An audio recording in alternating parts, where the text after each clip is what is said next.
చిన్నమ్మదేవి, మన ఇద్దరి తొలి సంగమానికి ఈ రోజే ముహూర్తం పెడుతున్నాను.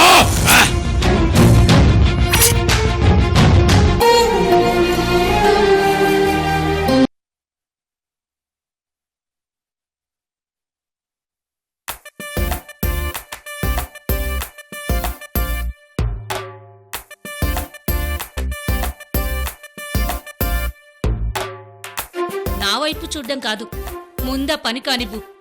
కర్మ కర్మ.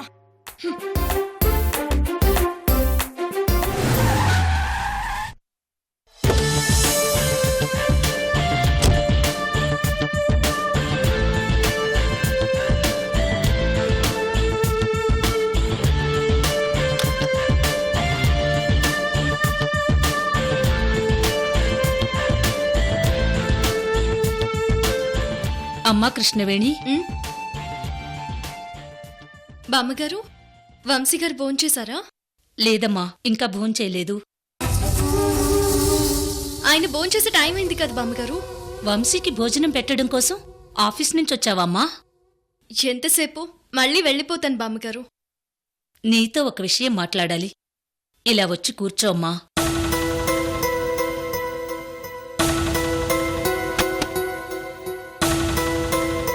ఈ సంవత్సరంలో అధికమాసం వచ్చింది కదమ్మా. అవును బామ్మగారు.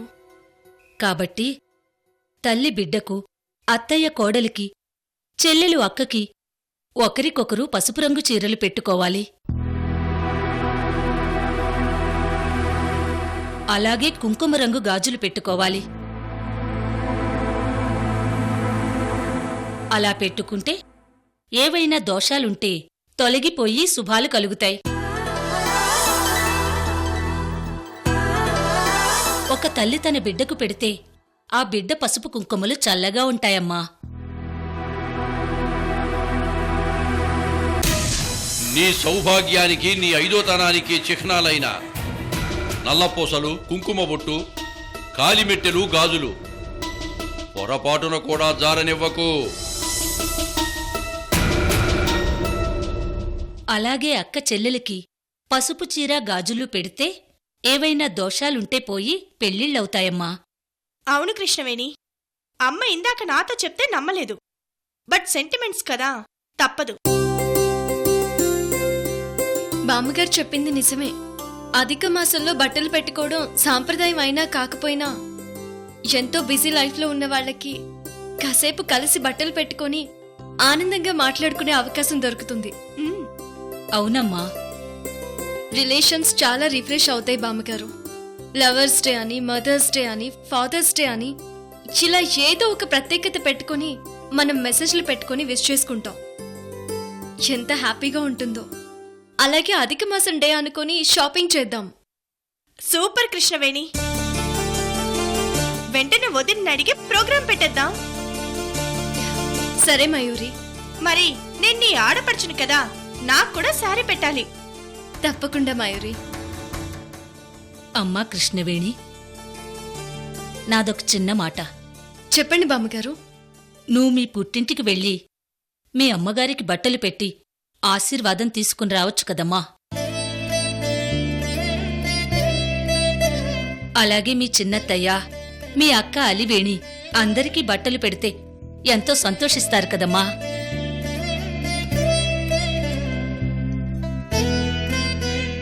నువ్వు మీ అక్క అలివేనికి బట్టలు పెడితే ఎంతో సంతోషిస్తుందమ్మా.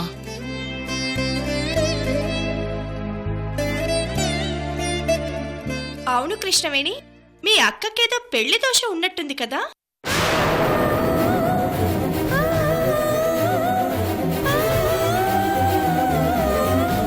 ఒక పెళ్ళేమో పీటల మీద, ఇంకో పెళ్ళేమో నిశ్చితార్థం దగ్గర ఆగిపోయిందని మీ చిన్నత్తయ్య కడప చంద్రకళ చెప్తే విన్నాను.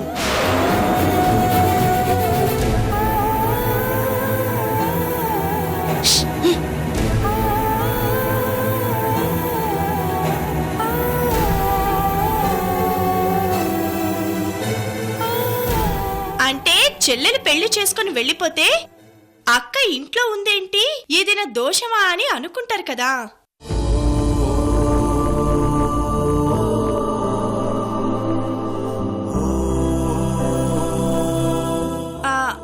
అవును కృష్ణవేణి, మీ అక్కకి పెళ్లి దోషం పోయి పెళ్లి కావాలని కనకదుర్గమ్మ గుళ్ళో మొక్కుకున్నారంట కదా?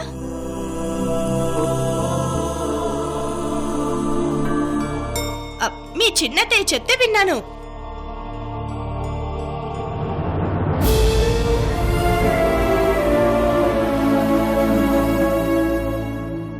అమ్మవారి దయ ఉంటే అన్నీ ఉన్నట్టే. మా అమ్మ చెప్పినట్టు మీ పుట్టింటికి వెళ్ళి మీ అక్కకి చీర గాజులు పెట్టిరా. అలాగైనా మీ అక్కకి పెళ్ళవుతుందేమో. మయూరి, నువ్వు కాసేపు మాట్లాడడం ఆపుతావా? అలాగేనమ్మా. అమ్మా కృష్ణవేణి, మయూరి మాటలకు నొచ్చుకోవద్దమ్మా. తను ముక్కుసూటిగా మాట్లాడుతుందని నీకు తెలుసు కదా. అయ్యో కృష్ణవేణి, నేనేమైనా తప్పుగా మాట్లాడితే సారీ. ఏం లేదు మయూరి, ఉన్న మాటే కదా చెప్పావు. బాగా అర్థం చేసుకున్నావు కృష్ణవేణి. కృష్ణవేణి, మయూరి చెప్పిందని కాదు. ఈ అధిక మాసంలో పుట్టింటికి వెళ్ళి మీ అమ్మకి మీ అక్కకి బట్టలు పెట్టి వస్తే అటు వాళ్లకి ఇటు నీకు మంచి జరుగుతుందమ్మా. అలాగే బామ్మగారు, మేడంతో మాట్లాడతాను. మీరు షాపింగ్కి వెళ్తే నేను కూడా వస్తాను కృష్ణవేణి. అలాగే మయూరి, మనం షాపింగ్కి వెళ్దాం.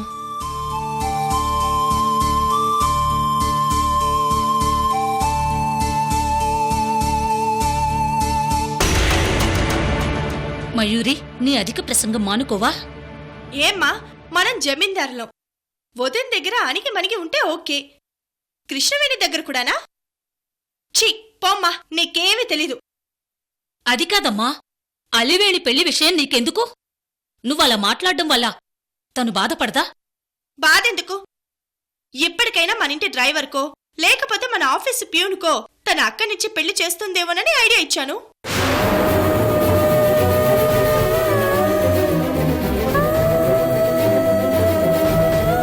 ఈవిడి గారక్క ఓ పల్లెటూరి మొద్దు. ఏ డ్రైవరో ప్యూనో మొగుడుగా వస్తే అదే గొప్ప. నోర్మోయ్, కృష్ణవేణి వింటే బాధపడుతుంది. అయ్యయ్యో అమ్మ, అసలు కృష్ణవేణి వినాలనే ఇలా మాట్లాడాను. మయూరి, మా అక్క గురించి ఇంత చీప్గా మాట్లాడతావా? డ్రైవర్ ప్యూన్ కాదు, మా అక్క అలవేణి అరవింద్ని పెళ్లి చేసుకుని ఈ ఇంటికి కోడలిగా వస్తుంది. నీతో హారతి పించి మా అక్కని ఇంట్లోకి తీసుకొస్తాను, చూస్తూ ఉండు.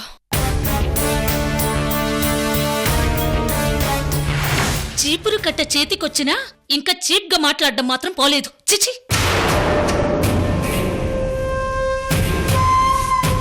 కృష్ణవేణి, నాకు మా వదిన పనిష్మెంట్ ఇచ్చిన బాధ లేదు, కానీ ఆ పనిష్మెంట్కి కారణం నువ్వు.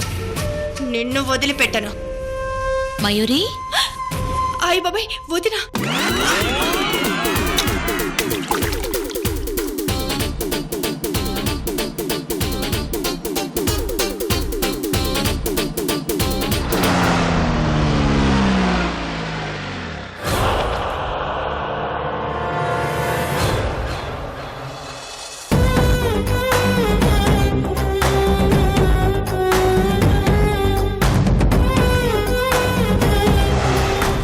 సంవత్సరాలుగా మీ నాన్న అజ్ఞాతంలో ఒంటరి జీవితాన్ని గడుపుతున్నాడు మనోజ్.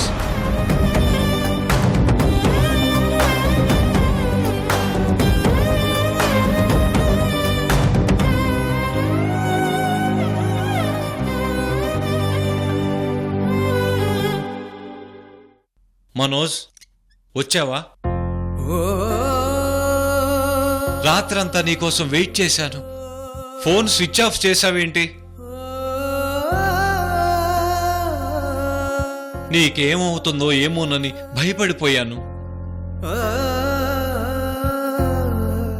మనోజ్, ఏంటి అలా ఉన్నావు? తాతయ్య, నేను మిమ్మల్ని విషయం అడుగుతాను. అబద్ధం చెప్పరు కదా? ఏ విషయం మనోజ్? నేను అడిగాక అబద్ధం చెప్పనని నాకు మాట ఇవ్వండి. మనోజ్, అసలేంటి విషయం? ముందు నాకు మాట ఇవ్వండి తాతయ్య.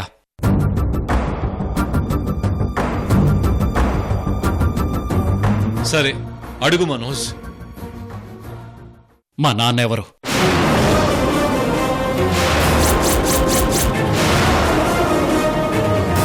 మా నాన్న పేరేంటి?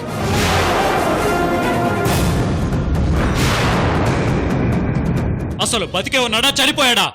మనోజ్,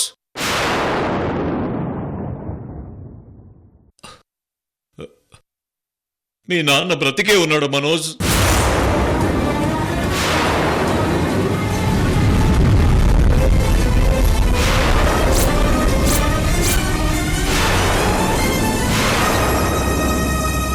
మీ నాన్న బ్రతికే ఉన్నాడు మనోడా, బ్రతికే ఉన్నాడు.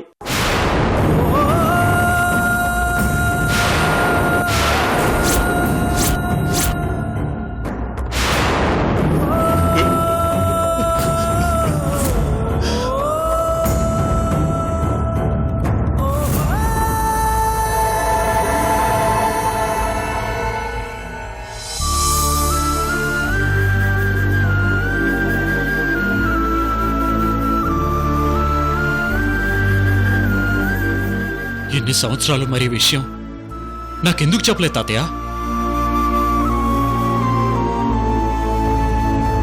అసలు తండ్రి గురించి కొడుకు దగ్గర దాచటం ఏంటి? ఎందుకు దాచారు తాతయ్య?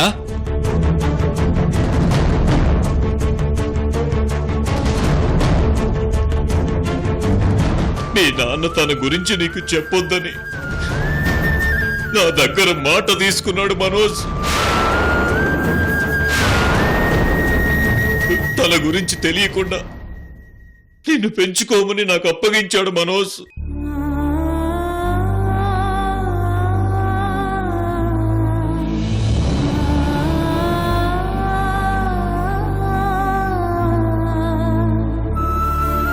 అసలు ఎవరు తాతయ్య మా నాన్న?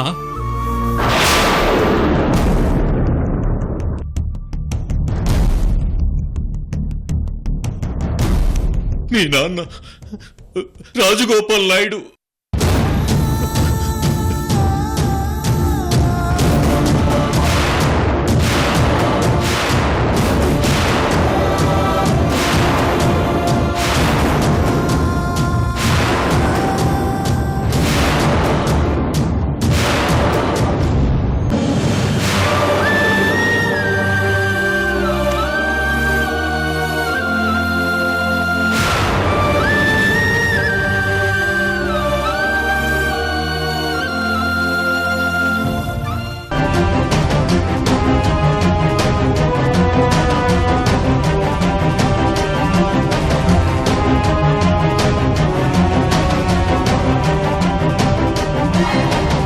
మా నాన్న పేరు పిఆర్జీ నాయుడు అంటే పరిటాల రాజగోపాల్ నాయుడు.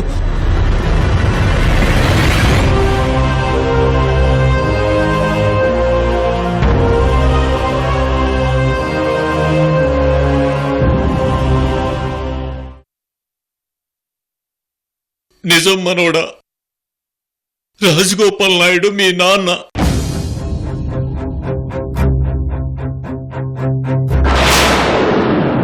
తాతయ్య, మరి ఎన్ని సంవత్సరాలు ఈ విషయం నాకెందుకు చెప్పలేదు?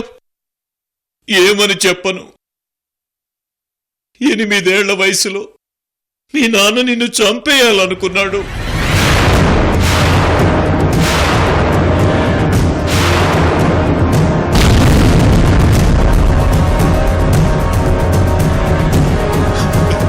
కొడుకును చంపాలనుకునే కిరాతక తండ్రి గురించి ఏమని చెప్పను మనోజ్?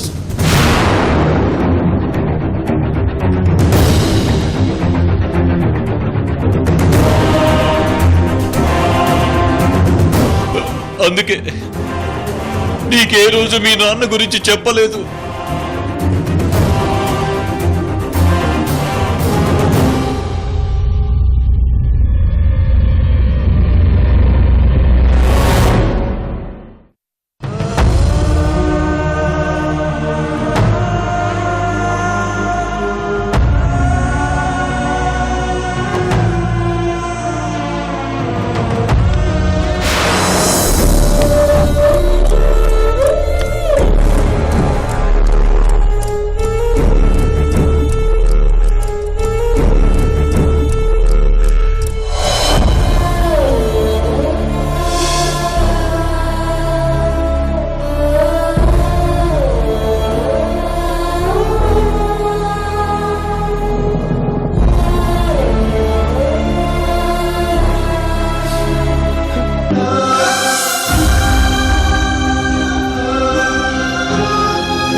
తాతయ్య, మా నాన్న నన్ను చంపాలనుకున్నాడా?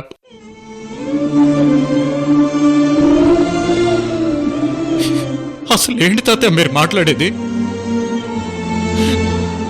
ఈ ప్రపంచంలో ఏ తండ్రి అయినా తన బిడ్డను చంపాలనుకుంటాడా? ఎందుకు చంపాలనుకున్నాడో ఏమో నాకు తెలీదు. ఆ విషయం తెలుసుకుని నేను అడ్డుపడ్డాను మనోడా.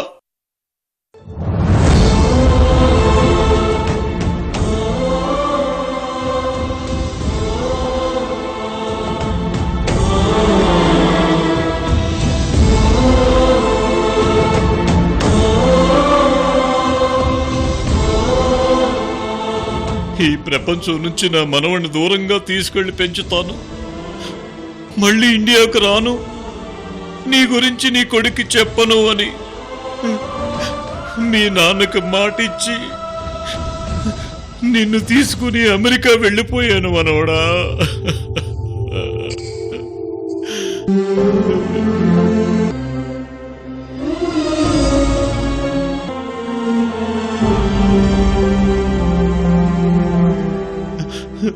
కానీ ఒక్క మాట చెప్పాడు, నా కొడుకు నా గురించి ఒకరోజు అడుగుతాడు నాన్నా అని.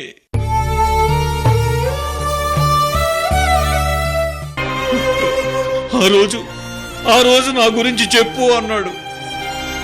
అందుకే నువ్వు వచ్చి అడిగే వరకు మీ నాన్న గురించి చెప్పకూడదు అనుకున్నాను.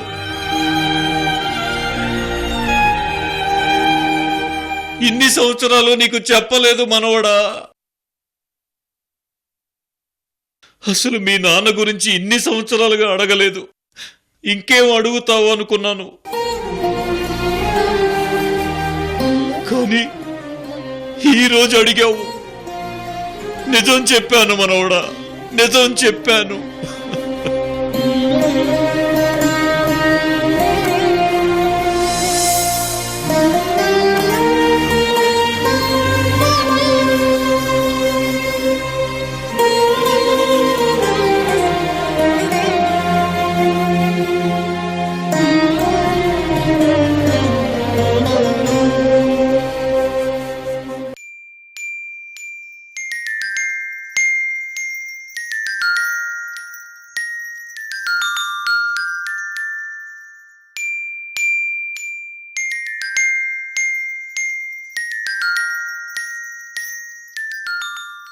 నాన్నా, నాన్నా, మీరు నన్ను చంపాలనుకున్నారా? ఎందుకు నాన్నా?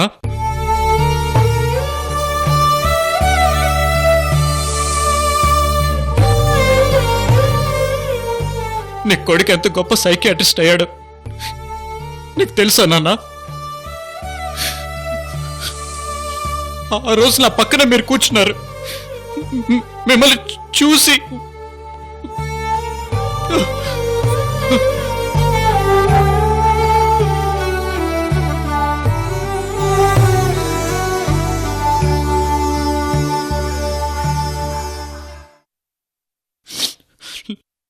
లేదు నాన్న, ఈ ప్రపంచంలో ఏ తండ్రి తన కన్ను కొడుకుని చంపాలనుకోడు.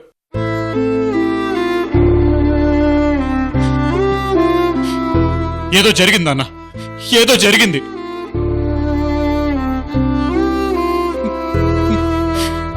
ఏదో జరిగింది.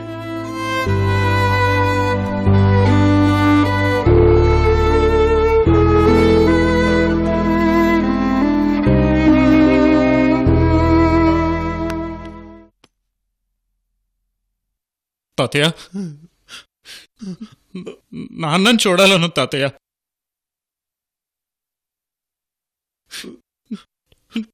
చూడాలనుంది.